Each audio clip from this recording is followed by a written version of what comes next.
Salut à tous, alors on est toujours sur ce parcours de Best Place Black et on est avec un autre Français qui est dans le champ cette semaine, mais c'est un caddie, Basile d'Alberto.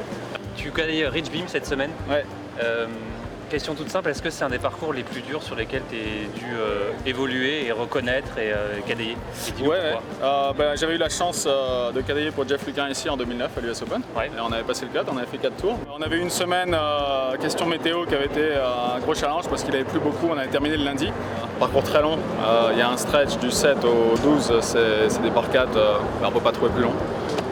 Donc il faut bien driver, mais je trouve même le rough plus épais cette semaine qu'en 2009.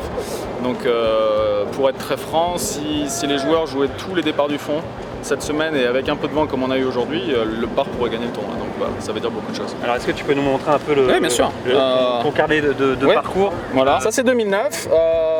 Jeff jouait évidemment en mètres, donc il fallait que je fasse la conversion de yard en mètres parce qu'à l'époque il n'y avait pas de carnet en mètres sur le PGA Tour ou même sur les majors aux États-Unis. Mais surtout, ce qui est très important, c'est les positions de drapeau. Parce que la forme des greens n'a pas trop changé. Je vais vous montrer justement le 14, c'est très intéressant. Parce que le 14, ils avaient pris une décision le dernier tour qui avait été absolument géniale. On avait joué le parcours des femmes. Donc 114 entrées, voilà, 114 entrées, 4 de drapeau, 3 à gauche, 3 à droite. Regardez la petite section, le drapeau était là. Et ça avait joué, deuxième trou le plus difficile de la journée. Parce que si on était à droite, on était mort. Si on était à gauche, on était mort. Donc il faut les jouer long, on avait un pote en descente après. Ça c'était en 2009. Ça c'était en 2009. Là je fais des choses très très simples. J'ai la chance, Rich, où je joue en yard.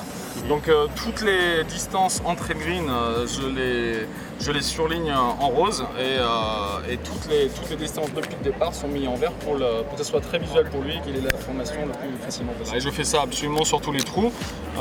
Et puis comme d'habitude, on met la distance entrée et le drapeau, ce qu'il a joué comme club. Donc là il a joué un hybride. Il a dû faire un mauvais coup parce que je sais pas les grilles où est-ce qu'elle est tombée. Mais c'est juste, voilà, à partir de demain en tournoi, s'il me demande l'hybride que j'ai tapé aussi, c'est à l'entraînement, tout ça, c'est juste pour lui rappeler. Voilà.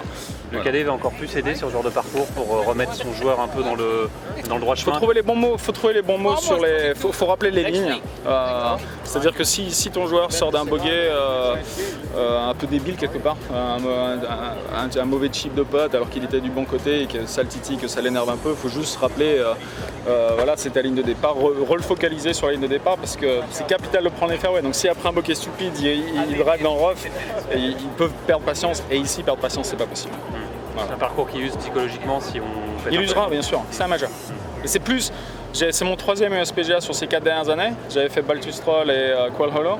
Là, la préparation du parcours, c'est un US Open. C'est plus un US Open qu'un PGA. Voilà. Pour toi, le trou le plus dur, c'est lequel ici? Tu peux nous le montrer sur le carnet? Ouais, bien sûr. Le 7, par sa longueur, mais honnêtement, je pense pas qu'on jouera le back tee parce que il y a un arbre à droite. Il y a un arbre à droite venant du tee qui ici, il y a un groupe d'arbres.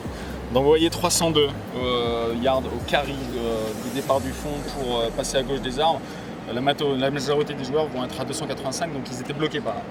Et je pense que le message a été passé, donc sincèrement je pense qu'on sera des départs avancés. Et le premier bunker il est à 336, donc même un Cameron Champ, dans ces conditions, le bunker n'est pas en jeu. Donc il faudra qu'il mette ce bunker en jeu, mais ça reste un trou monumental, même avancé de 20 yards.